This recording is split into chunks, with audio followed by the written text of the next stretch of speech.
ஆ நம்ம வந்து போன வாரம் வசுதெய்வ குடும்பகம் அப்படின்னுட்டு டைட்டிலில் நம்ம போன வாரம் பார்த்தோம். ராமாயணம் தான். இன்றைக்கி நம்ம ராமாயணம் தான் பார்க்க போகிறோம். ஆனால் ஃப்ரம் எ டிஃப்ரெண்ட் ஆங்கிள். அதாவது நம்ம வந்து ஆண்கள் அந்த காலத்தில் உள்ள வீடுகளில் வந்து ராமபாணம்னு ஒரு பூச்சி இருக்கும். அந்த பூச்சி என்ன பண்ணும்னா புஸ்தகங்களுக்கு, அதுக்கு இறை வந்து புஸ்தகம், அந்த புஸ்தகங்களுக்குள்ளே போய் முதல் பேஜில் ஓட்டை போடும். அது எக்ஸாக்டாக எப்படி போடும்னா லாஸ்ட் பேஜ் வரைக்கும் அந்த ஓட்டை கரெக்டாக அந்த இடத்துல போய் நிற்கும். அது மாதிரி அந்த அந்த இடத்துல உள்ள வேர்ட்ஸ் மாத்திரம் நம்மளால் படிக்க முடியாது. நிறைய லைப்ரரி புக்ஸ் எல்லாம் நிறைய அந்த மாதிரி லாஸ் ஆகிருக்கு. லீலாவாமி இதை மியூட் பண்ணிடுங்கோ. ஸோ அந்த மாதிரி அந்த ராமபாணம்ங்கிற பேரே அந்த பூச்சிக்கு ஏன் வந்ததுன்னு சொன்னால், பிகாஸ் ராமபாணம் அந்த மாதிரி பண்ணும். ஒரு இடத்துல தொலைக்கணும்னு நினச்சா அது எது வரைக்கும் தொலைக்கணுமோ அது வரைக்கும் தொலைச்சி அதை ஒரு வழி பண்ணிடும். அதனால அந்த பூச்சிக்கு அந்த பேர் வச்சுருப்பான்னு நான் நினைக்கிறேன். ஸோ ராமபாணம்ங்கிற இது இருந்தாலும் நான் தமிழில் கொடுத்துருக்கிற டைட்டில் வந்து பகழி செய்த புரட்சி. பகழின்னு சொன்னால் அம்பு, ஆரோ. இங்கே ராமனுடைய பானம், ராமனுடைய பகழி என்ன புரட்சி பண்ணுறது, அதைத்தான் நாம் இன்றைக்கி பார்க்க போகிறோம். புரட்சிங்கிற வார்த்தை வந்து நிறைய பேருக்கு புரட்சி தலைவி, புரட்சி தலைவர், இஷ்டத்துக்கு தலைவர் தலைவியெல்லாம் யாருக்கு வேணால் டைட்டில் கொடுத்துக்கலாம். அந்த டைட்டிலுக்கு ஒரு அவளுக்கே அதுக்கு வந்து தே டோன்ட் கிவ் எனி ஒரு இம்பார்ட்டன்ஸ் நினைக்கிறேன்னா. அது எத்தனையோ டைட்டில் மாதிரி அதுவும். ஆனால் அவளால் ஏதே சமூகத்துக்கு மாற்றம் ஏற்பட்டிருக்கான்னா தெரியாது, நமக்கு சொல்ல முடியாது, சொல்லவும் கூடாது. ஆனால் புரட்சிங்கிறது நிறைய நடந்திருக்கு. எப்போது ஃப்ரெஞ்சு புரட்சி நடந்தது, ரஷ்யன் ரெவல்யூஷன் வந்தது. அந்த ஒவ்வொரு சமயத்திலும் எப்போ ஒரு கொடுங்கோன்மையான ஒரு அரசன் இருப்பான், இல்லை ஒரு ராஜ்யத்தினுடைய அதிகாரிகள் இருப்பார்கள். அவளை வந்து அதிலிருந்து தூக்கிறதுக்காக ஜனங்கள் எல்லாருமா, கஷ்டப்படுற ஜனங்கள் ஒன்றா சேர்ந்து ஒரு புரட்சி பண்ணுவாள். அந்த புரட்சி வந்து அநேகமாக புரட்சி வெற்றி அடையும். ஆனால் என்னாகும், இந்த வந்தவா வந்து they will be doing the same thing as the previous people. So அவளுக்கு வந்து முதல்ல இருந்தவா செய்கிறது நம்ம செய்கிறோமே அப்படின்னு தோணாது. ஸ்கூலில் காலேஜில் ரேகிங் நடக்கும். பார்த்தா இன்ஜினியரிங் ஃபஸ்ட் இயர் படிக்கிற ஸ்டூடெண்ட்ஸை போட்டு பாடு ஆடுன்னு எல்லாமோ சொல்லிட்டு இருப்பாங்க. இப்போ அதெல்லாம் குறைஞ்சி போயிட்டு வச்சுக்கோங்க. அந்த மாதிரி இருக்கக்கூடிய சமயங்களில் வந்து இந்த குழந்தைகள் ஃபஸ்ட் இயர் ஸ்டூடெண்ட்ஸ் எல்லாம், ஐயோ நாங்கள் அடுத்த வருஷத்துலேருந்து நாங்கள்லாம் இதெல்லாம் பண்ணக்கூடாது, ஏன்னா நாங்கள் படுற கஷ்டம் தானே அந்த குழந்தைகளும் படும் அப்படின்னு சொல்லுவாள். ஆனால் next year they will repeat the same thing. அவெல்லாம் எனக்கு பண்ணலையா, அப்போ நாமத்திரம் ஏன் பண்ணக்கூடாதுன்னு கேள்வி வேறு வரும். அது மாதிரி இந்த புரட்சிக்கு வந்து புரட்சின்னு சொல்கிறதுக்கு வந்து அதனுடைய அர்த்தம் அவளுக்கு புரியலை, அதனுடைய உள்ளர்த்தம் புரியலைங்கிறது தான் அதில் விஷயம். ஆனால் இப்போ நம்ம பார்க்க போகிற புரட்சி வந்து ராமருடைய பானம். என்னென்ன புரட்சி கொஞ்சம் பேர்கிட்ட செய்திருக்கு, அது யார் யார் மேலெல்லாம் ராமபானம் போய் தேய்ச்சதோ அங்கே எல்லாம் அதுக்கு ஒரு எஃபெக்ட், ஒரு மாற்றம் வந்திருக்கு. அந்த மாற்றம் என்ன, அதனுடைய அதுக்கு காரணம் என்ன, அந்த மாற்றம் அவர்களிடம் வரவேண்டிய காரணம் என்ன, இதுதான் நாம் இன்றைக்கி பார்க்க போகிறோம். அதனால தான் நான் கொஞ்சம் நிறைய சொல்ல வேண்டியிருக்குமோன்னு ஒரு சந்தேகம் இருக்குது. I hope to finish within the time. Okay, நாம் வந்து ராமாயணத்தை ஒரு ஓட்டம் போன வாரம் பார்த்தாச்சு. அதனால் இப்போ நம்ம ஆரம்பிக்கிறதே பாலகாண்டம் தாடகையிலேருந்து ஆரம்பிக்கிறோம். இந்த தாடகை வந்து ராமனுடைய பானத்துக்கு கன்னி எய்ம், கன்னி இலக்குன்னு சொல்லலாம், மெய்டன் எய்ம். இவளை பற்றி நம்ம என்ன தெரிஞ்சுக்கிறோம் அப்படின்னு சொன்னால், பார்க்குறதுக்கு பயங்கரமான, விஸ்வாமித்திரர் தான் சொல்கிறார் வச்சுக்கோங்க, அவர் தான் ஹி இன்ட்ரோடியூசஸ் தாடகை. இவள் வந்து பார்க்குறதுக்கு பயங்கரமாக இருப்பாள். ஆஜானு பாகுவான உருவம். பெண் என்று சொல்கிறதுக்கு ஒரு விதமான யோகியதையும் அவளுக்கு கிடையாது. தலைமுடியெல்லாம் குச்சி குச்சியாக செம்பட்டையாக இருக்கும். எப்போ பார்த்தாலும் அவளுக்கு சாப்பாடு ஒன்று தான் அவளுக்கு எண்ணம். அதாவது உலகத்தில் உள்ள அத்தனை ஜீவராசிகளும் நான் விழுங்குவதற்காக ஏற்பட்டவை அப்படின்னு சொல்லி, அது ஊர்வன பரப்பன மனிதர்கள் எல்லாரும் அதில் இன்க்ளூடட். அப்படி ராவாக சாப்பிடக்கூடிய அந்த அளவுக்கு பார்பாரிக், கல் தோன்றி மண் தோன்றா காலத்தில் இருந்தவளாக இருக்கலாம். அந்த மாதிரியான ஒரு குணம் அவளுக்கு இருக்குது. ஸோ அவளை வந்து நம்ம என்ன பண்ண முடியும், அவளை திருத்த முடியாது. அவள்கிட்ட ஒரு நல்ல வார்த்தை சொல்லி, அம்மா இதெல்லாம் தப்பு, நீ வந்து இப்படிலாம் பண்ணக்கூடாது, நீ என்ன இருந்தாலும் ஒரு பெண் இல்லையா அப்படின்னு சொல்லி அவள்கிட்ட எல்லாம் சொல்ல முடியாது. ஏன் முடியாதுன்னா சொன்னால் அது நம்ம சொல்கிறதுக்குள்ளே நம்ம இருக்க மாட்டோம், அவள் அதுக்குள்ளே நம்மளை சாப்பிட்ருப்பா. அந்த மாதிரியான ஒரு கேரக்டர் இந்த அம்மா. ஸோ இவளை என்ன பண்ணுறது? அப்போது விஸ்வாமித்திரர் சொல்கிறார், இவளால் எல்லாருக்கும் தொந்தரவு தான் இருக்குது, அதனால நீ இவளை கொல்லணும் அப்படின்னு சொல்கிறார். அப்போ ராமன் அவன் முதல்ல அம்பை எய்ய போகிறான் இல்லையா? அது ஒரு பொன் மேலே அப்படி அனுப்புகிறோமே அப்படின்னு தோன்றுறது. ரெண்டாவது பெண்கள் மேலே இல்லாட்டாலும் பெண்கள் மேலே அம்பைவாளா அப்படிங்கிற கவலையும் அவனுக்கு வருது. அப்போ அவர் சொல்கிறார், இவள் பொண்ணுன்னு நினைக்காதே, எல்லாத்தையும் இங்கே இருக்கிற அத்தனை ரிஷிகளையும் அவள் சாப்பிட்ருக்கா, என்னை பார்க்காதே, கோது என்று ஒதுக்கினள். நான் சக்கை, எனக்கு வெறும் எலும்பும் தோலும் தான் இருக்குங்கிறதுனால என்னை வச்சு அவளுக்கு பிரயோஜனம் கிடையாது, அதனால என்னை சாப்பிடல, அவ்வளோதான். ஸோ நீ அவளை கொன்னுடு சொல்கிறார். இவன் என்ன பண்ணான், வில்ல தங்காரம் பண்ணோடனே அவன் வரா. வருவதே அவள் பெரிய பாறையை தூக்கிட்டு வரா. 2 பேருக்கும் சண்டை நடக்கிறது. கொஞ்ச நாளி அவள் பாறையை போடுறா, மரங்களை போடுறா, எல்லாத்தையும் இவருடைய அம்பு அடிச்சுட்டே வருது. கடைசியாக இருட்ட போகிறதுன்னு உடனே, இருட்டினா அவளுக்கு ராட்சசிகளுக்கு பலம் ஜாஸ்திங்கிற காரணத்தினால இவர் தன்னுடைய பிறை சந்திரன் ஒத்த வாளி அப்படின்னு சொல்லுவாள். பிறை சந்திரன் மாதிரி இருக்கும். இதை எங்கே நம்ம நேரடியாக பார்க்க முடியும்னா, வடுவூர் ராமர் அந்த அந்த விக்கிரகமும் அழகு, அவருடைய புன்னகையும் அழகு. அவருடைய கையில் இருக்க அந்த சின்ன அம்பு வச்சுருப்பார், சின்ன ராமர் கையில். அதில் அந்த பிறை ஷேப்டு சந்திரனுடைய பிறை சந்திரன் ஷேப்டு அந்த வாளி, அந்த அம்பு இருக்கும். அதை அனுப்பின உடனே அவள் அப்படியே விழுந்துடுவாள். அதில் என்ன விசேஷம்னா, இந்த அம்பு அவளை என்ன செய்யறதுன்னு பார்ப்போமா. சொல் ஒக்கும் கடிய வேக சுடு சரம் ஒன்றை, கடிய கடுமையான, வேக ஃபாஸ்ட், சுடு சரம் ஒன்றை செம்மல், அல் ஒக்கும் நிறத்தினாள் மேல் விடுதலும். அல் ஒக்குன்னு கருப்பாக இருப்பார். வைர குன்ற கல் ஒக்கும் நெஞ்சில் தங்காது அப்புறம் கழன்று கல்லா புல்லர்க்கு நல்லோர் சொன்ன பொருள் என போயிற்றன்றே அப்படின்னு சொல்கிறார். அதாவது அவள் மேலே ஒரு வேகமான சொல் ஒக்கம், அதாவது சொல் எப்படி வெளியிலேருந்து வாயிலேருந்து வந்தோடனே அதை திருப்பி எடுக்க முடியாது இல்லையா, அந்த வேகத்தில் ஒரு பயங்கர வேகத்தில் அவருடைய அம்பு போகிறது. அது அவளுடைய நெஞ்சில் போய் என்ன பண்ணுறதுன்னு சொன்னால், இங்கே போய் நெஞ்சில் போய், அது எப்பேற்பட்ட நெஞ்சுன்னு சொல்கிறார். கல் வைரம் குன்று, அதாவது ஒரு வைரத்தினால ஒரு மலை பண்ணியிருக்குன்னு வச்சு. வைரம் is the hardest among elements.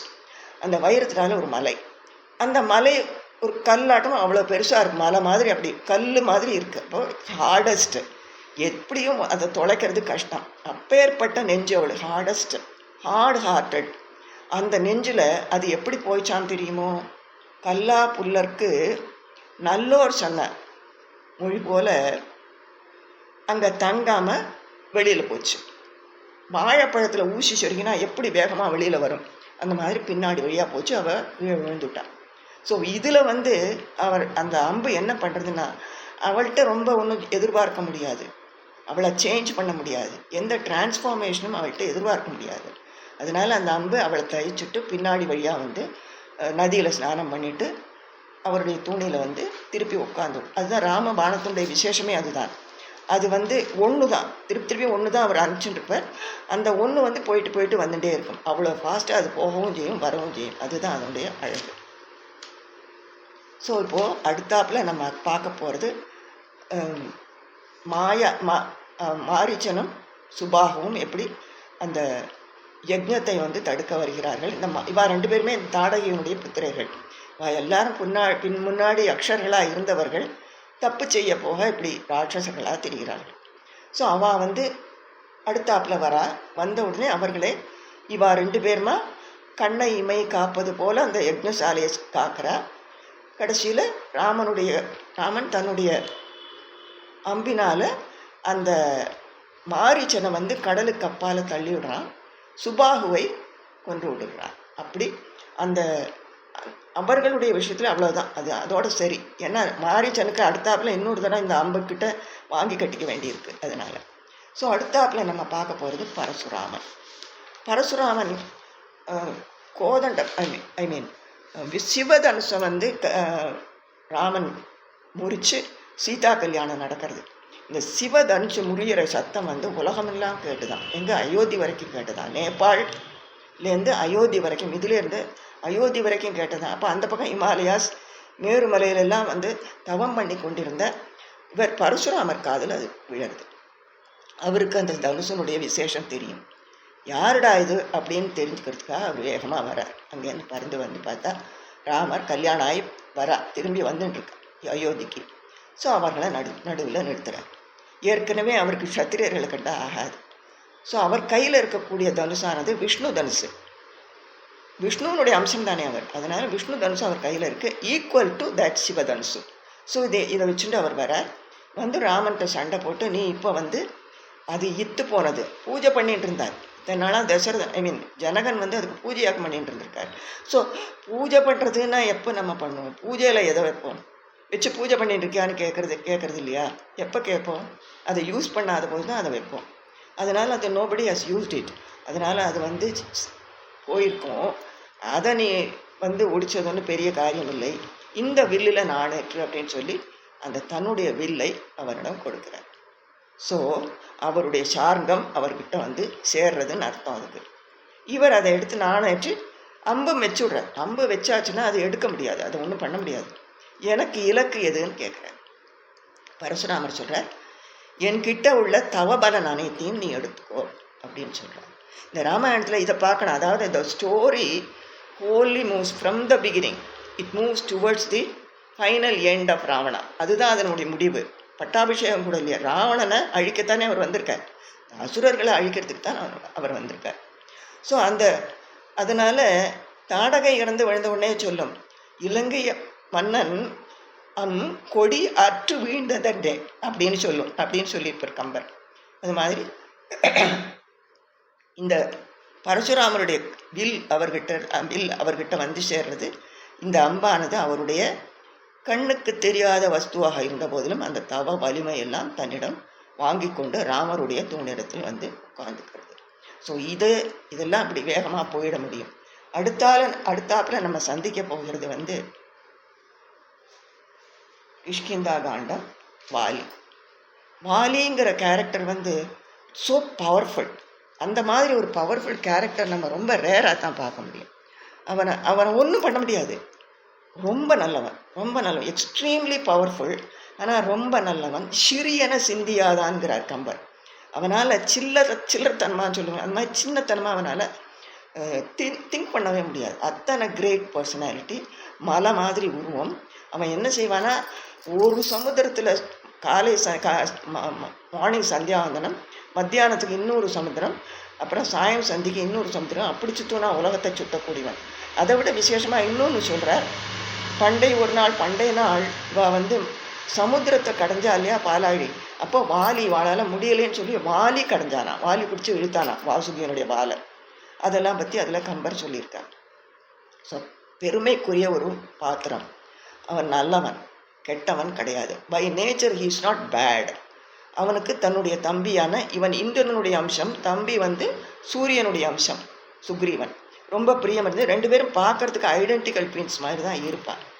அப்படி பிரியமாக இருக்கக்கூடிய அந்த வாலி அவன் என்ன பண்ணுறான், ஒரு தப்பு மிஸ் அண்டர்ஸ்டாண்டிங் வருது, தம்பிக்கிட்ட ஒரு தப்பான அபிப்பிராயம் வருது.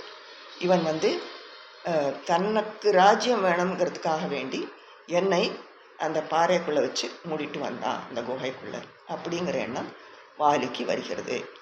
ஸோ அப்படி வந்த உடனே அவன் என்ன செய்கிறான், அவனை ராஜ்யத்தை பிடுங்கிண்டு, ராஜ்யத்தை மட்டுமில்லை அவனுடைய மனைவியையும் சேர்த்து பிடுங்கி எடுத்துக்கொண்டு இவனை ஓட விரட்டி வேறு வழி இல்லாமல் அவன் ரிஷ்யமுக பர்வதத்தில் ஒளிஞ்சிக்க வேண்டிய ஒரு நிலைமை வருகிறது. ஸோ இப்போது இந்த வாலியை பற்றி ராமன் கேள்விப்படுகிறான். அவன் யார் மூலமாக கேள்விப்படுகிறான், சுக்ரீவன் அனுமான் சொல்கிறது தான் அவனுக்கு தெரியும். அவனுக்கு வாலியை அவன் நேரில் பார்த்ததில்லை இல்லையா. ஸோ ஆஸ் அ மேன் சொல்கிறேன், கடவுள் வேற விட்டுடுங்க. ஸோ அவன் என்ன பண்ணுறான், வாலியை கொண்டு விடுறதுன்னு தீர்மானம் பண்ணுறான். வாலிக்கு ஒரு வரம் இருக்குது, அவனுக்கு எதிர்க்க யார் வராளோ அவளோட பவர் பூரா இவனுக்கு வந்துடும். அதில் பாதி இவனுக்கு கட்டாயமாக வந்துடும், பலம் வந்துடும். ஸோ அப்படி வந்துடுச்சுன்னா it's a win situation for him. ஏன்னா எனிஹவ் இஸ் கிரேட். இதில் அவனோட பலமும் சேர்ந்து இவனுக்கு வந்துடுத்துன்னு சொன்னால் இவனால் யாராலையும் அவனை ஜெயிக்க முடியாது. ஸோ அவனுக்கு எதிர்க்க நின்று போராடுறவா எல்லாருமே அடிபடத்தான் செய்வார், இன்க்ளூடிங் சுக்ரீவன். ஆனால் அவனை அப்படி வந்தால் தான் அவனை கொல்ல முடியுங்கிறதுனால சுக்ரீவனை அனுப்புகிறான். சுக்ரீவன் கூப்பிடுறான். இவன் என்னடா இத்தனை நாள் ஆளை காணாமல் இருந்தது வந்தானேன்னு சொல்லி தூங்கிட்டு இருந்த வாலி.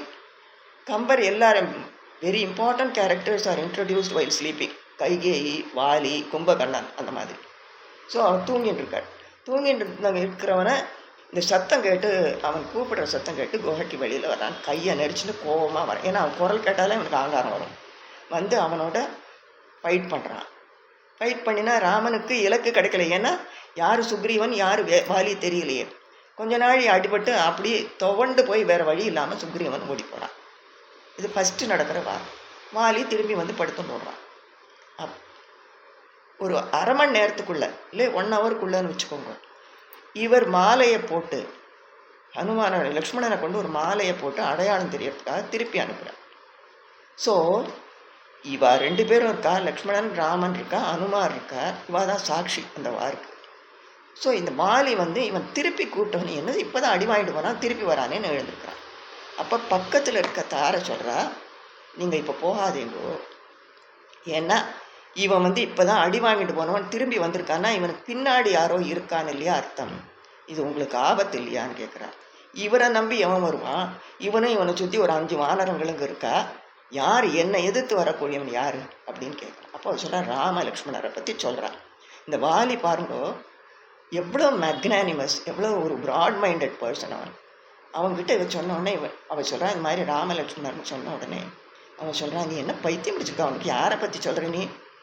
அவன் தசரதனுடைய பிள்ளை, அவன் மனு வம்சத்தில் வந்தவன், மனுநீதி சோழனுடைய அந்த மனுநீதி அந்த மனு உன்னுடைய வம்சத்தில் வந்தவன். அவன் வந்து இந்த மாதிரிலாம் காரியம் செய்வனா?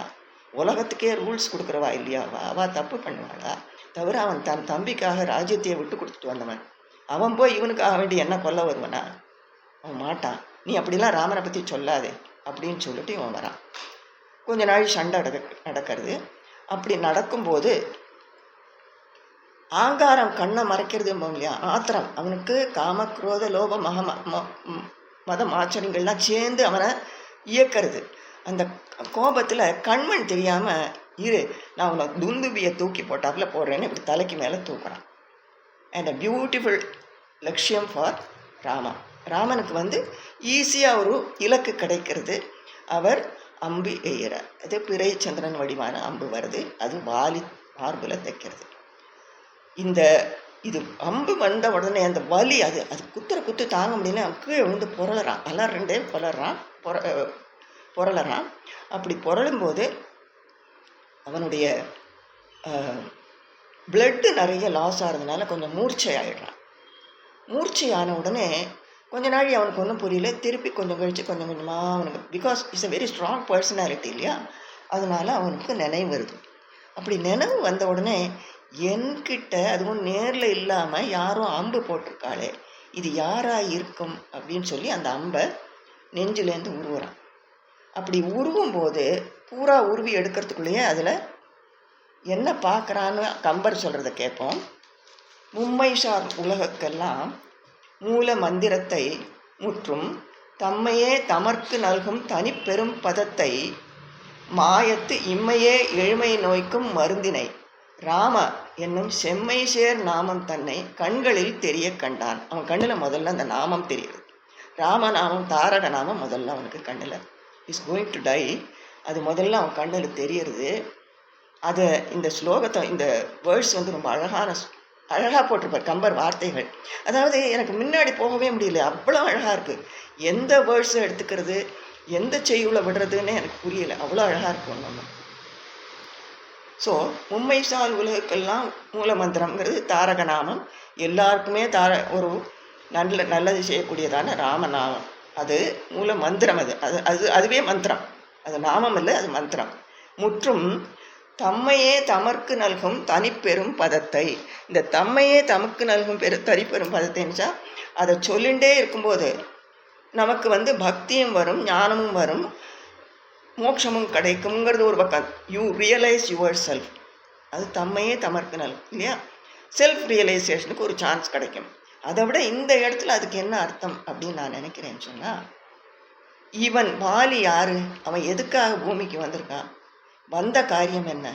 அவன் வந்து தேவர்கள் எல்லாருமா வானர ரூபம் கொண்டு வரதில் இவன் இந்திரனுடைய அம்சமாக வந்து பூமிக்கு வந்திருக்கான், வானரனாக வந்திருக்கான். ஸோ அவனுடைய பொறுப்பு என்ன, அவன் ராமனுக்கு உதவியாக சீதையை தேட அவன் உதவி இருக்க வேண்டும். ராவணனுக்கு எதிராக அவன் போர் செய்ய போயிருக்கணும். அதுதானே அவனுடைய தொழில் இல்லையா? அவனுடைய பொறுப்பு, அது அவனுடைய ரெஸ்பான்சிபிலிட்டி, அதுவாக்கம் கொடுத்துருந்துருக்கு. ஆனால் இவன் என்ன பண்ணினா, ஒரு சுச்சுவேஷனில் ராவணன் இவங்ககிட்ட சண்டைக்கு வரான். ஆஸ் யூஷுவல் அவனுக்கு பலம் போயிடுறது. ஸோ அவனை தன்னுடைய கை இடுக்கில் அடக்கிண்டு குகையில் அவளுக்கு குழந்தைக்கு தொட்டில் இருக்கும் இல்லையா, அந்த தொட்டில் அங்கதன் படுத்துட்டு இருக்கிற குழந்தைக்கு மேலே இந்த ஒரு விளையாட்டு பொம்மை கட்டி வைப்போம் இல்லையா, அது மாதிரி ராவணனை கட்டி வச்சுருந்தாரான். கொஞ்ச நாள், ஒரு மாதம், கொஞ்ச நாளைக்கு வரைக்கும் அப்படி கட்டி வச்சுருந்துருக்கான். அந்த குழந்தை அவனை பார்த்து கையை கொட்டி சிரிக்குமா.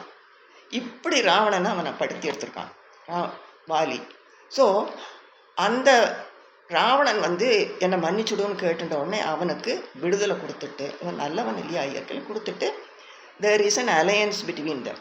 அந்த அலையன்ஸ் படி எப்படின்னா, எனக்கு எதிராக யாரையும் வந்தால் நீ வரணும் உதவிக்கு, உனக்கு எதிராக யாரையும் வந்தால் நான் உனக்கு உதவுவேன், படையோடு உதவுவேன்.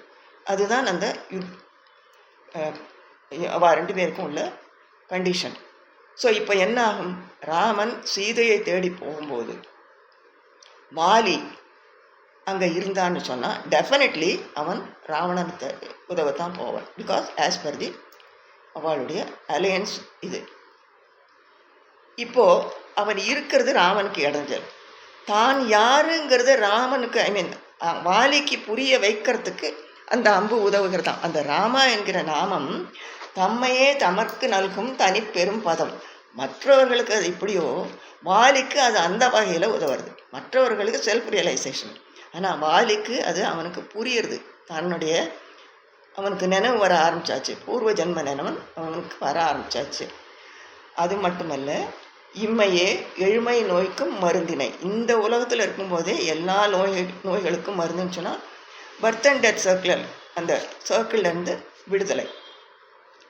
ராமா என்னும் செம்மை அழகான பெருமை சேர்ந்த நாமம் தன்னை கண்களில் தெரிய கண்டான். தன் கண்களில் கண்டான் இல்லை, கண்களில் தெரிய கண்டான். இப்படி அவன் பார்க்குறான். அதை இப்படி பார்த்துட்டு இருக்கும்போதே 2 பாதம் எதிர வருது. அப்போ பாதத்துக்கு நடுவில் முதல்ல அவனுக்கு ராமனுடைய அந்த நாமம் தெரியறது. அடுத்தாப்பில் அவன் கண் அதை தள்ளி வச்ச உடனே ராமனுடைய பாதங்கள் தெரிகிறது. ராமன் கிட்ட நிற்கிறான். அந்த நாமத்தை பார்த்த உடனே அவன் மனசில் முதல்ல ஒரு ஆச்சரியம். கொஞ்சம் முந்தி தானே தாரேட்டை இல்லான்னு சொல்லிட்டு வந்தேன், என்னை ஏமாத்திட்டானே இந்த ராமன்கிற எண்ணம் முதல்ல அது வருது. அடுத்தாப்புல ஒரு எக்கால சிரிப்பு வருதான். அந்த அத்தனை வலியிலையும் ஆகத்திரத்துலேயும் ஆங்காரத்துலேயும் அவனுக்கு சிரிப்பு வருது. இவனை போய் பெரிய மனுஷன் நினச்சேனே, இவனை போய் நான் சப்போர்ட் பண்ணி பேசினேனே அப்படின்னு தோன்றது. அடுத்தாப்புல நாணம் வருதான். அதுவும் கம்பர் தான் சொல்கிறேன். நாணம் வருது. என்னத்துக்கு நாணம் வருது அப்படின்னு சொன்னால், என்ன மாதிரி இவனும் லட்சியவானா இருப்பான்னு நினச்சேனே, என்னை ஏமாத்திட்டேனே அப்படின்னு சொல்லி he has done something extremely wrong. முதல் காரியம் 2 பேர் போர் செய்கிறோது அடிக்கிறது, 2வது மறைந்திருந்து அடிப்பது. ஆனால் இதில் ஒரு விஷயம் நம்ம புரிஞ்சுக்கணும். கம்பராமாயணத்தில் எந்த இடத்துலையும் புதருக்கு பின்னாடி மறைந்திருந்து அடித்ததாக இல்லை. வால்மீகியில் இருக்குது, கம்பனில் இல்லை. எதிர்க்க வரார், எதிர்க்க நிற்கிறார். கம்பனுக்கு ராமனை தாழ்த்தி பேசவே மனசு வராது.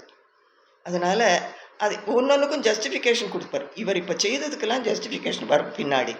ஆனால் நம்ம இப்போ பார்க்க போகிறது, அதெல்லாம் பார்க்க போகிறது இந்த நாமத்துடைய இந்த அம்பினுடைய மகிமையினால் இவனுடைய மனதில் ஏற்படக்கூடிய இந்த நாமம் படுத்துகிற சேஞ்சஸ். அதன் காரணமாக வாலி எப்படி மாறுறான், எப்பேற்பட்ட ஆங்காரத்தோட சுக்ரீவனை கொஞ்சம் முந்தி கொன்னுடுவேன் பாருன்னு இருந்தவன் எப்படி மாறுறாங்கிறத நம்ம பார்க்க போகிறோம். அதுக்கு முன்னாடி அவனுக்கு இந்த நாமத்தை பார்த்த உடனே அவன் என்ன பேசுகிறான் ராமன் சார் அப்படின்னு ஒரு தடவை பார்த்து, அது கம்பருடைய வார்த்தையில் பார்த்தா தான் அழகாக இருக்கும்.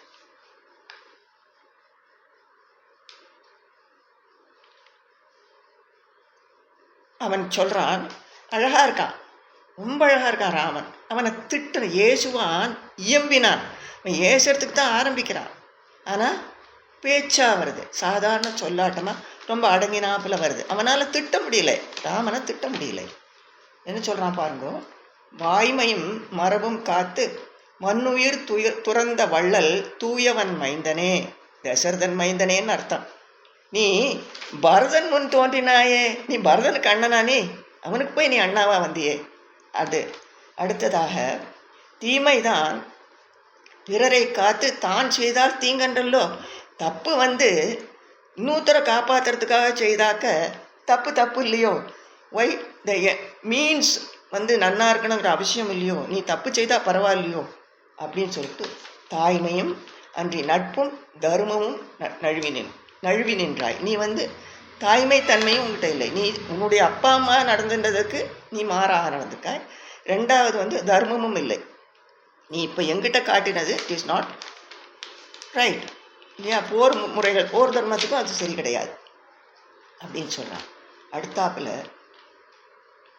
கோயியல் தர்மம் உங்கள் குலத்துதித்தோர்க்கெல்லாம் ஓவியத்தை எழுத ஒன்றா உருவத்தாய். அதாவது ஒருத்தன் படம் வரையணும்னு ஒரு சித்திரக்காரன் வந்தானா அவனால் வரைய முடியாது. அவ்வளோ அழகாக இருக்கியப்பா, உன்னை திட்டவும் முடியலை, எனக்கு சொல்லாமல் இருக்கவும் முடியல. அதுதான் அதுக்கு அர்த்தம். கோயியல் தர்மம்னு சொன்னால் உங்கள் முன்னோர் யார்? மனு இல்லையா? சுயம்பு மனு தானே கோடிஃபைடு இல்லா? அது உங்கள் குலத்துக்கே உள்ளது இல்லையா? ஆரம்பமே நீங்கள் தானே கொடுத்தேள். அப்படிப்பட்ட நீ உனக்குடையதான அந்த தர்மத்தை, ஆவியை, ஜனகன் பெற்ற அன்னத்தை, அமிழ்தின் வந்த தேவியை, 3 சீதை. ஆவியைனா உன் உயிராக இருந்த சீதை, இருக்கக்கூடியவளான சீதை. ஜனகன் பெற்ற அன்னம் மாதிரி அழகாக இருக்கக்கூடிய ஜானகியை, அமிழ்தின் வந்த தேவியை, லக்ஷ்மி தேவி. அமிழ்தில் யார் வந்தா? தேவி. இவளை பிரிந்த பின்னை திகைத்தனை போலும் செய்கை. உனக்கு கன்ஃபியூஷனாக இருக்குன்னு நினைக்கிறேன் நான். இதைத்தான் பேரரசு கவி பேரரசா அவர் பிடிச்சுண்டு ராமன் மென்டல் கேஸ்ன்னு சொன்னார். அதாவது நீ உன்னுடைய மனைவியை இழந்த பின்னர், மனைவியை பிரிந்த பின்னர் உனக்கு கன்ஃபியூஷன். அதுதான் வாலி சொல்கிறான். வாலி கூட அந்த மாதிரி நினைக்கல, கன்ஃபியூஷனில் இருக்க போகிறது. இல்லைன்னா இந்த மாதிரி தப்பு நீ செய்ய மாட்டியே. அது எப்படி சொல்கிறான் பாருங்க. இதுக்கப்புறம் கொஞ்ச நாள் ஆர்குமெண்ட் போகிறது. ஹீ புட்ஸ் ஃபார்வர்ட், குற்றச்சாட்டு, அந்த குற்றப்பத்திரிகையை வாசித்து காட்டுறான். அதுக்கு ராமர் பதில் சொல்கிறார். பட் அதெல்லாம் நமக்கு டைம் இல்லை, 1 ஹவரில் இதை முடிக்கணும் இல்லையா? அதனால் அப்போ கடைசியில் அவன் சொல்கிறான், ராமர் மன்னிப்பு கேட்குறார், நான் செய்தது தப்பானா மன்னிச்சுக்கோங்கிற. அப்போ இவன் தன்னுடைய அந்த இந்திரன் கொடுத்த மாலையை தம்பி கழுத்தில் போட்டு அவனுக்கு பட்டாபிஷேகம் பண்ணு, என் மகன் அங்கதனுக்கு யுவராஜ பட்டாபிஷேகம் பண்ணி வைன்னு சொல்லி ராமன்கிட்ட சொல்லி தன்னுடைய உடைவாளை ராமன்கிட்ட கொடுக்குறான். அதை ராமர் அங்கதன் கிட்ட கொடுத்து நீ இது பொருத்தினா நான் தப்பு பண்ணிட்டேன்ப்பா, நீ என்கிட்ட பொறுத்துக்கோ அப்படின்னு சொல்லி பிள்ளைகிட்ட கொடுக்குறான், அங்கதன் கிட்ட கொடுக்குறான். அதோட நிற்கலை. அவன் உயிர் புரிய முன்னாடி ஒன்று சொல்கிறான், ஓவிய உருவ நாயேன் பெறுவது உள்ளது உன்பால். உன்கிட்ட நான் ஒன்று கேட்கணும். என்னன்னா, பூவியல் நரவம் மாந்தி புந்தி வேறு உற்ற போது தீவினை இயற்றுமேனும் எம்பிமேல் சீறி என்மேல் ஏவிய பகழி என்னும் கூற்றினை ஏவல். இந்த யமன் மாதிரி இருக்கிற இந்த பகழி இருக்கே, இந்த அம்பை அவன் மேலே எரிஞ்சுடாதே. அவன் கொஞ்சம் அப்பப்போ ட்ரிங்க்ஸ் பழக்கம் உண்டு, அப்போ அவன் தப்பு பண்ணுவான், அவன் பண்ணக்கூடியவன் தான். அப்படி அவன் பண்ணினான்னு சொன்னால் அவன் மேலே நீ இந்த பகழியை, இந்த அம்பை ஏவிடாதே. அவனால் இந்த இந்த வலியெல்லாம் அவனால் தாங்கிக்க முடியாது. அதாவது எனக்கு என்ன தோணும்னாக்க, இந்த வாலி பேசுகிற பேச்சு ராமனுடைய அம்பு அவனை எப்படி குத்தித்தோ அதுக்கு 4 பங்கு அவரை குத்திருக்கணும். அந்த அளவுக்கு அவன் பேசுவான். ரொம்ப ஸ்ட்ராங் வேர்ட்ஸ், பட் ரொம்ப கரெக்டாக இருக்கும். சென்சிபிள் வேர்ட்ஸாக போட்டு பேசுவான். ஸோ இப்படி வாலியை அவன் திருந்தி எந்த தம்பியை கொல்லணும்னு நினச்சானோ அவனையே இவன்கிட்ட இடைக்கலமாக கொடுத்து ராஜா ஆக்கிட்டு போகிறத நம்ம பார்க்குறோம். இனிமே நம்ம அடுத்தாப்பில் 2 கேரக்டர்ஸ் பார்க்க போகிறோம். ஒன்று கும்பகர்ணன், இன்னொன்று ராவணன். இந்த கும்பகர்ணன் பாத்திரம் ஹைலி மிஸ் அண்டர்ஸ்டுட். ரொம்ப பேர் அவரை தப்பாக தான் நினச்சிட்டு இருக்கா. அதாவது ஹி வாஸ் ஆல்வேஸ் ஸ்லீப்பிங் அப்படிங்கிற மாதிரி தான் அவரை பற்றி ஒரு அபிப்பிராயம். பட் கும்பகர்ணனை பற்றி விபீஷ்ணன் தான் சொல்கிறான். ராமர்கிட்ட சொல்லும்போது அவன் ரொம்ப நல்லவன், பார்க்கறதுக்கு பெரிய உருவமாக இருந்தாலும் அவன் ரொம்ப பெரிய மனசு அவனுக்கு. அவன் முதல் மந்திராலர் சபை இவன் கிளம்பி வந்தானே, அப்போவே அவன் எங்கள் அண்ணா கண்டித்து பேசினான், இந்த மாதிரி பிறன் மனைவியை கொண்டு வந்திருக்கியே. அதனால என்னாச்சு, ஹனுமான் லங்கையே இருக்கும்படியா ஆச்சு இல்லையா. நீ வந்து விளையாட்டுத்தனமாக என்னத்தையோ செய்துட்டு இப்போ பாரு எந்த நிலைமையில இப்போ நீ தானே கஷ்டப்படுற. அவனுக்கு அண்ணா கிட்ட ரொம்ப பாசம் அப்படின்னு சொல்லி அவன் பேசுகிறான். அப்போ அவன் சொல்கிறான், ரொம்ப நன்னா இருக்கு, நன்று நம் கொற்றம் பிறன் மனைவி விழைவோம், அவளை வந்து திருட்டுத்தனமாக கொண்டு வருவோம், கொண்டு வந்துட்டு வந்து ஒரு யாரையும் கேட்க வந்தால் அவளை நம்ம பழிப்போமா, நன்று நம் கொற்றம் அப்படின்னு சொல்லுவோம். அந்த மாதிரி சொன்னான். அவனுக்கு வந்து அந்த ஜானகியை விட்டுவிட அப்படியே சொன்னவன் தான் அப்படின்னு சொல்லி அவன்லாம் சொல்லிட்டு இருப்பான். இவன் முதல் நாள் யுத்தம் நடக்கும். அதாவது யுத்தம் எப்படி வருதுன்னு சொன்னால் முதல் 7 நாள் நடக்கிறது. 7 நாள் நடக்கிறதுல முதல் நாள் யுத்தத்தில் கும்பகர்ணன் நம்ம அப்போ பார்க்க போகிறதில்ல, அடுத்த நாள் தான் அவன் வருவான். முதல் நாள் யுத்தத்துக்கு வருது வந்து ராவணன் வந்துட்டு என்ன பண்ணுவான், இவன்கிட்ட செம அடி வாங்குவான். ராமர்கிட்ட செம அடி வாங்குவான். அடி வாங்கிட்டு அவனுடைய தேர்ப்பாகன், தேர், அப்புறம் கொடி எல்லாமே இற்று விழுந்து விடும். அவன் தேர்ப்பாகனே போயிடுவான், குதிரைகள்லாம் கூட போயிடும். கையை எல்லாத்தையும் இழந்து தலையில் 10 தலையில் இருக்கக்கூடிய கிரீடம், கையில் இருக்கக்கூடிய வாள் எல்லாம் கீழே விழுந்து அப்படியே வழி இல்லாமல் அப்படியே ஒரு ஹெல்ப்பும் இல்லாமல் நின்றுட்டுருப்பான். அப்படி தலை குனிஞ்சு நின்ன உடனே ராமன் வந்து அவரை பார்த்து சொல்லுவார், ஆளையா, நீ அடைந்த செல்வமெல்லாம், நீ அடைந்த பெருமையெல்லாம் மாருதம் மறைந்த பூளையா இனப்பார். மாருதம் சொல் காற்று, பூளைனா பூளைப்பூ, ரொம்ப சின்னதாக இருக்கும், லேசாக காற்றடிச்சா போகிறோம், அது பறந்து போயிடும். அது மாதிரி ஆயிடுத்து பற்றியா, நீ இவ்வளோ தூரம் அடைஞ்சியே, 30 கோடி வாழ்நாளும் என்னுடைய செல்வமும் அப்படின்லாம் இது பண்ணினியே, உனக்கு நிலைமையை பற்றியா, நீ இந்த மாதிரி எல்லாத்தையும் இழந்துட்டு நிற்கிறியே, அதனால் நீ இன்று போய் போர்க்கு நாளை வா என்றான். கோ இளம் கமுகின் வாழை தாவறு கோசல நாடுடைய வள்ளல். அதாவது இப்போ இவன் போகிறான், சரி இத்தனை சண்டை வந்தாச்சு, நமக்கும் ஜெயிக்க முடியல, பேசாமல் சீதையை கொண்டு விட்டுடுவோம், எல்லாரும் தான் சொல்கிறாளேன்னு சொல்லி விட்டுடுவான் அப்படின்னு ராமன் எதிர்பார்க்கல. அப்படி விட்டுட்டான். ஏன்னா போர்க்கு நாளை வாந்தான், இன்று போய் நாளை வா சொல்லை, இன்று போய் போர்க்கு வருதானா நீ நாளை வா, இல்லைன்னா சீதையை கொண்டு விடுன்னு அர்த்தம். அதுக்கு அர்த்தம் அதுதான். ஸோ இவன் என்ன பண்ணுறான், அதை நினச்சிட்டு இவன் வரான். வாழை தாவறு கோசல நாடுங்கிறது, கோசல நாடு ராமனுடையது, பரதன் ஆண்டு கொண்டிருக்கான். இன்கேஸ் அவன் சீதையை கொண்டு விட்டுட்டான்னா அவன் வந்து அவன் வந்துட்டுன்னு சொன்னால் என்னோட நாட்டை நான் அவனுக்கு கொடுத்துருவேன்.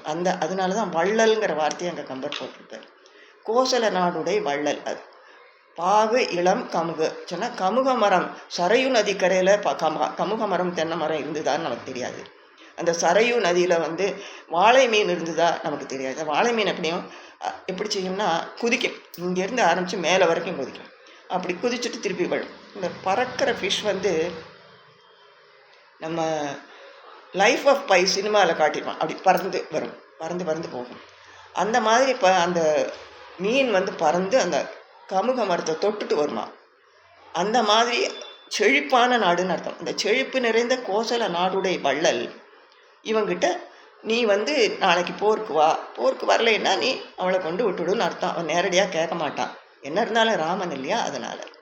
So suppose he does that, நான் என்னுடைய ராஜ்யத்தையே அவனுக்கு விட்டு கொடுக்க தயார்னு தான் அதுக்கு அர்த்தம். அதுதான் அதனுடைய அடிவரையிட்ட அர்த்தம். ஸோ அது விட்டுடுவோம். இப்போ ராவணன் போயிட்டு தம்பியை கூப்பிட்டு விடுறான், தம்பியை எழுப்பிட்டு வர சொன்னான். அவனை எழுப்பும் போதே அவன் என்ன சொல்கிறான்னா, அவனுக்கு போர்க்கோலம் போட்டு அனுப்பி வைன்னு சொல்கிறான். அந்த ஆட்கள்கிட்ட சோல்ஜர்ஸ்கிட்ட சொல்லி அனுப்புகிறான். இவன் வரும்போதே இப்படி பார்க்குறான், அண்ணா பார்க்குறான். எப்படி நிற்கிறானா அண்ணா, வாரணம் பொருத மார்பும் வரையினை எடுத்த தோளும் நாரத முனிவர்க்கேற்ப நயம்பட உரைத்த நாவும் தாரணி மௌலி 10 சங்கரன் கொடுத்த வாளும் வீரமும் களத்தே போட்டு வெறுங்கையோடு இலங்கை புக்கான். அவன் என்னெல்லாம் அவன் இழந்துட்டு வந்திருக்காங்கிறத அப்படியே வர்ணிச்சிருப்பான். அதில் வாரணம் அந்த அஷ்டதிக் கஜங்களை அவன் ஃபைட் பண்ணியிருப்பான் இல்லையா, அப்போ அவனுடைய மார்பில் வந்து அதுகளுடைய தந்தம் வந்து ஒட்டிட்டு இருக்கான். அது அவன் அலங்காரமாக அங்கேயே வச்சுருக்கான். கர்ணனுடைய கவச்சம் மாதிரி இவனுடைய மார்பில் அது ஒட்டின்னு இருக்கும். ஸோ அது அந்த மார்பும் வரையினை எடுத்த தோள்ங்கிறது வந்து கைலாச மலையை தூக்கினான் இல்லையா, அந்த தோள் 20 தோள் இருக்கே, அவ்வளோ ஒன்றுக்கும் உதவாமல் போச்சு. அத்தனையும் நாரத முனிவர்க்கேற்ப நயம்பட உரைத்த நாவு. நாரத முனிவருக்கு சமானமாக இவனும் சாமகானம் பண்ணியிருக்கிறான். தாரணி மௌலி 10, அது 10 தலையில இருந்த கிரீடம், அந்த கிரீடத்தில் பூ சுத்தி இருக்கும். தாரணின்னு சொன்ன பூ சுத்தி இருக்கும். அது பூராவும் அந்த அந்த அவ்வளவும் இழந்துட்டிய நீ. சங்கரன் கொடுத்த வாழ்ங்கிறது அந்த சந்திரஹாசம் என்னும் வாழ். அந்த வாழ் அவனுக்கு இனிமேல் உதவாது. ஏன்னு சொன்னால் நிராயுத பாணியாக இருந்த கழுகு அந்த ஜடாயுவை அவன் இறக்கையை வெட்டி அவன் கொலை பண்ணினான் இல்லையா. அதனால நிராயுத பாணியோடு சண்டை போட்டால் அந்த வாழ் நிற்காது அவன்கிட்ட. அதனால யூஸ் கிடையாது. இருக்கும், அது உபயோகப்படுத்த முடியாது. அதனால அதுவும் களத்தே போட்டு, வீரமும் களத்தே போட்டு. உன்னுடைய வீரம் என்னாச்சு? அதுவும் போச்சு. வெறுங்கையோடு இலங்கை புக்கான். இப்படி வந்தவனை தம்பி பார்க்குறான். யாரு? கும்பகர்ணன். அவனுக்கு வயிற்றுச்சலாக இருக்குது. ஏன்னா 2 பேரும் சேர்ந்து தானே உலகத்தை கலக்கியிருக்கா. அதனால அண்ணன் இப்படி நிற்கிறது பார்த்தோடனே அவனுக்கு தாங்க முடியாத வருத்தம் வருது. முதல்ல வருத்தம் தான் வருது. அப்போ அவன் கேட்குறான், ஆனதோ வெண்சமம், யுத்தம் வந்துவிட்டா? அழகில் கற்புடை ஜானகி துயர் இன்னும் தீர்ந்ததில்லையோ? ஜானகியோட துக்கம் துயரம் இன்னும் தீரலையா? வானமும் வையமும் வளர்ந்த வான் புகழ் போனதோ? உன்னோட புகழெல்லாம் போச்சா? புகுந்ததோ பொன்றும் காலமே, நம்ம போகிற காலம் வந்துடுத்து போல் இருக்கு சொல்லி அண்ணா கிட்ட அவன் பேசினான். வந்த உடனே ஒரு மலையை நமஸ்காரம் பண்ணுற மாதிரி அவனுடைய ஆகிருதி எப்படி இருக்குமான்னா வர்ணிக்கவே முடியாத ஆகிருதி. ராமன் அவனை பார்த்துட்டு தள்ளி இருந்து பார்க்குறான். பார்த்துட்டு இது யார் அவன்? இதில் கம்பராமாயணத்தில் எப்படி சொல்லியிருக்குன்னு சொன்னால், அவள் ரதம் கொடுத்து, ரதத்தில் பெரிய ரதம் அவனுக்கு ஏற்ற மாதிரி, தனியாக கார் பண்ணுவாள் சில பேருக்கு அந்த மாதிரி, அதில் பெரிய கொடி, இவன் பெருசாக உட்காந்து அவன் வரான்ங்கிற மாதிரி கம்பராமாயணத்தில் போட்டிருக்கேன். நான் வால்மீகி எப்படி சொல்லியிருப்பேன்னா, அவனுக்கு அந்த கோட்டை வாசல் வழியெல்லாம் இடிக்கும். அதனால அவன் அப்படியே மதுளை தாண்டி வருவானா. அந்த அளவுக்கு உயரம், அந்த அளவுக்கு உடம்பு பெருமன், பலம், பயங்கரமான பலம், வீரன், மகாவீரன்.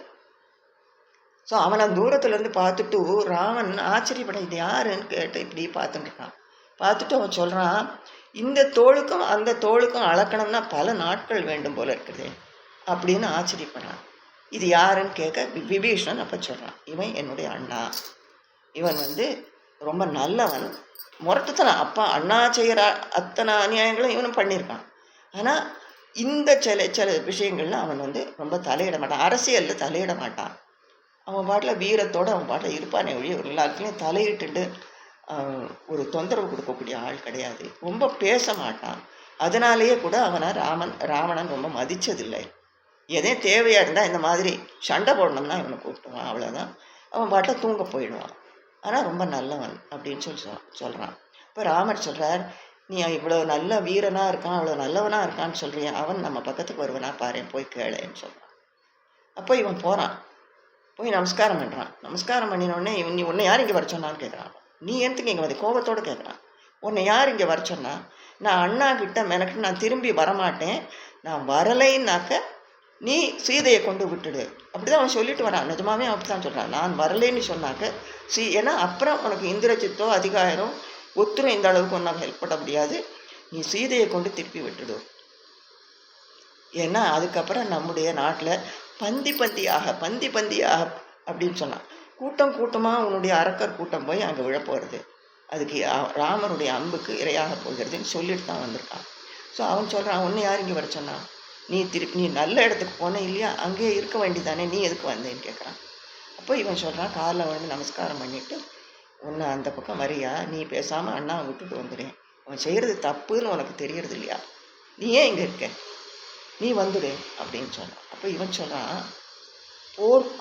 நீர்க்கோல வாழ்வை நச்சு போர்க்கோலம் கொடுத்தாருக்கு நான் துரோகம் செய்ய மாட்டேன். எனக்கு அவன் இந்த வாழ்வுங்கிறது என்ன, எத்தனை நாள் இருக்க போகிறது, கூடிய சீக்கிரம் எனக்கும் ஒரு எண்டு வந்துடும். அப்படி வந்துடுத்துன்னு சொன்னாக்க இதுக்காக வேண்டி நான் இத்தனை நாளாக எனக்கு சாப்பாடு போட்டு என்னை வச்சுட்டு இருந்தேன், போர் இதெல்லாம் கவச்சம் போட்டு என்னை அனுப்பிச்சிருக்கிற அண்ணனுக்கு எதிராக நான் நடந்துக்க மாட்டேன். நீ போயிடு, நீ இங்கே இருந்தால் உன்னையும் நான் ஒரு வேளை கொண்டுடுவேன், அதனால நீ போயிடு, நீ இருக்கணும், எங்களுக்கெல்லாம் எள்ளும் தண்ணீர் விடுறதுக்கு நீ இருக்கணும்னு சொல்லி அவன் அனுப்பினான். ஸோ ஃபைனலி முதல்ல லக்ஷ்மணன் ஃபைட் பண்ணுறான். லக்ஷ்மணனால் 2 பேராலே முடியலை, அவனுக்கே லக்ஷ்மணனோட ஃபைட் பண்ணி அவன் அசந்து போயிடுவான் கும்பகர்ணன். அதுக்கப்புறம் ராமனும் கும்பகர்ணனும் ரொம்ப நாள் அவருடைய யுத்தம் நடக்கிறது. அதன் பலனாக அவனுடைய மூக்கு காது ஒவ்வொரு அங்கமாக அறிஞ்சுட்டு வரான். முதல்ல 2 காலை வெட்டுறான், அப்புறம் அவன் 2 கையால் எல்லாரையும் அடித்து சாப்பிட்றான், உடனே 2 கையை வெட்டுறான், அதுக்கப்புறம் வெறும் உடம்பு மட்டும் இருக்குது, அது உருண்டு உருண்டு உருண்டு வானரங்கள் எல்லாம் கொல்லுறான். ஸோ அந்த லெவலில் இவர் கொல்ல போகிறார். அப்போ அவன் சொல்கிறான், நீ என்னை கொல்ல போகிறே சரி, இந்த மாதிரி ஒரு அசிங்கமான உடம்போடு நான் என்னுடைய நாட்டுக்குள்ளே திரும்பி போக விரும்பலை. அதனால் என்னை நீ கடலில் முக்கிடும், கடலில் உன்னுடைய அம்பால் என்னை கடலில் கொண்டு முக்கிடும், எனக்கு கட்டாயமாக எனக்கு மோட்சம்தான் கிடைக்கும், ஏன்னா நீ யாருன்னு எனக்கு தெரியும் அப்படின்னு சொல்லிவிடுறான். அதுக்கு முன்னாடி அவன்கிட்ட எம்பிரானேன்னு கூப்பிட்றான்.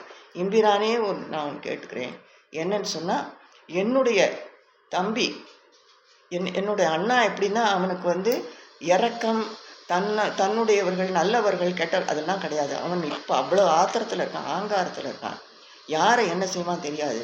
அதனால் தயவு செய்து உன்னைத்தான் உம்பியைத்தான் அனுமனைத்தான் எம்பி பிரியாமல் இருக்க பார்த்துக்கோ. நீங்கள் யாரையும் ஒருத்தர் எப்போதும் என் தம்பியோடு இருந்தோ, அவன் எங்கள் அண்ணா கண்ணில் பட்டுறக்கூடாது அப்படின்னு சொல்லிட்டு அவன் தன்னுடைய உயிரை விடுகிறான். இவனுடைய உடம்பை அந்த அம்பு கொண்டு போய் பகழி கொண்டு போய் கடலில் முங்கடிக்கிறது. யூஸ்வலாக ஆல் டெட் பாடிஸ் முங்கின உடனே திருப்பி மேலே வரும். அதுக்காக தான் இந்த தெரியக்கூடாதுன்னு இருக்கக்கூடியவா கல்லை கட்டி தண்ணியில் போடுவாள், திருப்பி வராது இருக்கிறது. அதெல்லாம் அவசியமே இல்லை. கும்பகர்ணனை அப்புறம் யாரும் பார்க்கல, இன்க்ளூடிங் ராவணன். ஸோ இவ்வாறு கும்பகர்ணனிடம் அவனுக்கு எது தேவையோ அதை பண்ணி அவன்கிட்ட ஒரு மாற்றத்தை, ஒரு நல்லதை செய்கிறது இந்த பகழி. கடைசியாக ராவணன் வருகிறான். ராவணனுக்கும் ராமருக்கும் போர் நடக்கிறதுக்கு முன்னாடி மூலபலப்படைன்னு ஒன்று இருக்குது, அது வருது. அதில் எக்கச்சக்கமான ஆட்கள், அதில் நம்பர் எக்கச்சக்க ஜாஸ்தி. அவள் எல்லாருமா இவரோட அவர் சொல்கிறார், நீங்கள் யாரும் வர வேண்டாம், இதுக்கு நான் பார்த்துக்கிறேன். இந்த மூலபலப்படைங்கிறது ரிசர்வ் ஃபோர்ஸ், மற்ற படையெல்லாம் போயிடுது, ரிசர்வ் ஃபோர்ஸ். அவள் ஃபைட் பண்ணும்போது ராமனுடைய வில்லு 7.5 நாழிகையில் அத்தனை 180 நிமிஷம் அத்தனை பேரையும் தீர்த்துதான். அதுக்கு ஒரு கணக்கு ஒன்று சொல்லியிருப்பான், 1000 யானை, 10,000 தேர், 1 கோடி குதிரைகள், 1000 சேனை காவலர் இறந்தார்னு சொன்னால் அந்த வில்லில் இருக்கிற மணி ஒரு தரம் கணகணன்னு அடிக்குமா. அன்னைக்கு அந்த மணியானது, அப்போ அந்த சமயத்தில் அந்த ஃபீல்டில் யுத்த பூமி இருக்கு இல்லையா, அதில் கவந்தம்னு சொன்னால் தலையில்லாத முண்டம் ஆடுமா, பேய் பிசாச்சு ஆடுறாப்புல ஆடுமா. இப்படி அன்னைக்கு அந்த மணியானது நான் ஸ்டாப்பாக 7.5 நாழிகை அடிச்சுட்டு இருந்ததுன்னா எத்தனை பேர் அந்த ஃபோர்ஸில் இருந்திருப்பான், அந்த ரிசர்வ் ஃபோர்ஸில் இருந்திருப்பான்னு நீங்களே கணக்கு பண்ணிக்கோங்க போட்டு விடுறார் கம்பர். அந்த மாதிரி அவ்வளோ அழகான யுத்தம். அதன் பிறகு ராவணன் அவரோட போர் செய்ய வருகிறான். இப்போ இவனுடைய மனதில் நம்ம பார்த்தோம்னு சொன்னால் அவனுக்கு இப்போ சீதைட்ட அன்பெல்லாம் இல்லை. இப்போ என்ன நிலைமை, புலிவால் பிடிச்ச கதை. ஏன்னா அத்தனை பேரும் போயாச்சு, இப்போ பிள்ளைகள்லாம் கூட போயாச்சு, எல்லோரும் 7வது நாள் யுத்தம், கடைசி நாள் யுத்தம். ஸோ இப்போ யாருமே அவனுக்கு இல்லை. இந்த நிலைமையில் அவனுக்கு சீதையிட்ட வெறுப்பு தான் வருது, அவனால் எதுவும் சாதிக்க முடியாது. ஆனால் சீதையை கொண்டு விட்டால் அவனுக்கு அதுவும் கேவலம், அதுவும் தப்பு. இத்தனையும் நஷ்டப்பட்டுட்டு அவளை கொண்டு விடுறதுக்கு முதல்லையே கொண்டு விட்டுருக்கலாமே, அதுவும் பண்ணலை. ஸோ இப்போ கொண்டு விட்டால் அவனுக்கு ப்ரெஸ்டீஜ் இஷ்யூ வேறு ஆகிடுறது. அதனால் அவன் யுத்தத்துக்கு வருகிறான். யுத்தம் நடக்கிறது. 10 தலைகள் என்று ஒன்றொன்னா அறிஞ்சு கடைசியில் அவனுடைய மார்பில் அந்த பகழி போய் தைக்கிறது. இந்த பகழி அவன்கிட்ட என்ன பண்ணித்துங்கிறத மண்டோதரி தான் சொல்லுவான். மண்டோதரி கீழே விழுந்த உடனே அவனுடைய உடம்புலேருந்து அந்த உயிரான ஆவி பிரிஞ்சு ராமன்ட்டு சேர்றது. உடனே மண்டோதரி வருகிறார். எல்லாருமே வருவாங்க, அந்த அரண்மனையிலேருந்து பெண்கள் எல்லோரும் வருகிறார்கள். அப்படி வரும்போது மண்டோதரி அவனை பார்த்து அவனை தடவி தடவி அழறான். அப்போ அவர் சொல்கிறா, வெள்ளருக்கம் சடை முடியான் வெற்பெடுத்த திருமேனி. வெள்ளருக்கம் சடை முடியான்ங்கிறது சிவபெருமான், அவனுடைய வெற்புங்கிறது கைலாயமலை, அதை எடுத்த திருமேனி. கள்ளிருக்கும் மலர்கூந்தல் சானகிபால் கறந்த காதல் உள்ளிருக்குமோ என்று எண்ணி எள்ளிருக்கும் இடமின்றி தடவியதோ ஒருவன் வாழி கேட்பான். அழுதுண்டே சொல்லுவாது. அதை கேட்டு தான் விபீஷணன் அழுவான். அதாவது ஒரு ஊசி குத்த இடம் இல்லாமல் அந்த பானம் அந்த உடம்பை பூரா தைச்சு எடுத்துருக்கு. அங்கே அதுக்கு இவ்வளோ என்ன எக்ஸ்ப்ளனேஷன் சொல்கிறான்னு சொன்னால், எங்கேயே ஒட்டின்னு இருக்கோ ஜானகியை நீ நினச்சியா, நீ தப்பு பண்ணின இல்லையா, எங்கே உன்னோட உடம்புல ஜானகி இருக்காளா, சீதை இருக்காளா அப்படின்னு சொல்லி அந்த அம்பு போய் தேடி தேடி பார்த்துதான். அதனால் அவளுக்கு குத்தித்து தைச்சித்து சொல்ல பயமாக இருக்குது, வருத்தமாக இருக்குது. என்ன இருந்தாலும் அவளுடைய கணவன் இல்லையா, அதனால் அவள் தடவியதோ ஒருவன் வாழி அப்படின்னு சொல்லி கதறுவாள். ஸோ இந்த மாதிரி அவரிடம் காட்டக்கூடிய அந்த ஆங்காரமான சகல மலங்களும், கோபம், காம, குரோதம் எல்லாமே அவன்கிட்ட எல்லாம் போயிடுறது. அவனுக்கு நல்லா தெரிஞ்சு போயிடுது, இனிமேல் நோ அதர் கோ, நமக்கு இந்த உலகத்தில் இனிமேல் ஒரு வழியும் கிடையாது, ராமன் பகழிக்கு நாம் இலக்காக வேண்டியதான்னு ராவணனுக்கு நல்லா தெரிஞ்சு விடுறது. அதன் காரணமாக அவன் மற்ற எல்லாமே எதுவுமே அவன் மனசில் இல்லை, அவனுக்கு அப்போ யுத்தம் மட்டும்தான் இருக்குது. அதனால ஹிஸ் பாடி கெட்ஸ் பியூரிஃபைடு, களங்கம் இல்லாமல் ஆயிடுது, கல்மஷம் இல்லாமல் ஆயிடுது. ஸோ இந்த மாதிரி பியூராக இருக்கிறது தான் அவருக்கு வேணும். அந்த soul and body should be completely pure. இல்லைன்னா வைகுண்டத்துக்கு போக முடியாது. ஏதோ செய்த புண்ணியத்துக்கு இந்த சொர்க்கலோகத்துக்கு போயிட்டு திரும்பி வந்துடலாம். வைகுண்டத்துக்கு போனோம் திரும்பி வராமல் இருக்கணும்னு சொன்னால் both the body and the ஆத்மா ரெண்டுமே களங்கம் இல்லாமல் சுத்தமாக இருக்கணுங்கிறதுனால இந்த பகழி என்ன செய்யுது, ஏன்னா இவனுடைய பகழி போகிற இடமெல்லாம் அது மோட்சம்தான். ராமன் பகழி ஆரிச்சனுக்கு மோட்சம்தான் கொடுக்குறது. ஸோ இந்த மோட்சம்தான் கிடைக்க போகிறதுங்கும்போது அது கிடைக்கிற அந்த உடம்பு துப்புரவாக இருக்கணும் இல்லையா, க்ளீனாக இருக்கணும் இல்லையா. அதனால அதுக்கு தகுந்தாப்புல அவரவருக்கு தகுந்தாப்புல வாலிக்கிட்ட மனசு மாற்றத்தை கொண்டு வர முடியுங்கிறது அவருக்கு தெரியறது, அதுக்கும் தெரியறது. ஸோ அதற்கு தகுந்தாற்போல் தாடகையிடம் ஒன்றும் பண்ண முடியாது. அதனால் அதை அவளை அப்படியே விட்டு விடுறது. ஒவ்வொருத்தர்கிட்டையும் எப்படி எப்படி பண்ணி எப்படி தன்னை அவர்களை தன்பால் இழுத்து கொள்ள முடியும், தன் உலகத்துக்கு அவர்களை கொண்டு வர முடியும் என்று அந்த பகழியின் மூலமாக ராமன் காட்டுகிறான்ங்கிறத சொல்லி, இதுதான் இன்னைக்கு டாபிக் பகழி செய்த புரட்சின்னு கொடுத்துருந்தேன். அது ராமபாணம் செய்யக்கூடிய விசேஷமான சில என்னென்ன மாற்றங்கள் ஏற்படுகின்றன எவரவரிடம்ங்கிறத காட்டுறதுக்காக தான் சொன்னேன். இன்னைக்கு கொஞ்சம் எனக்கு நடுவில் கொஞ்சம் இருமல் எல்லாம்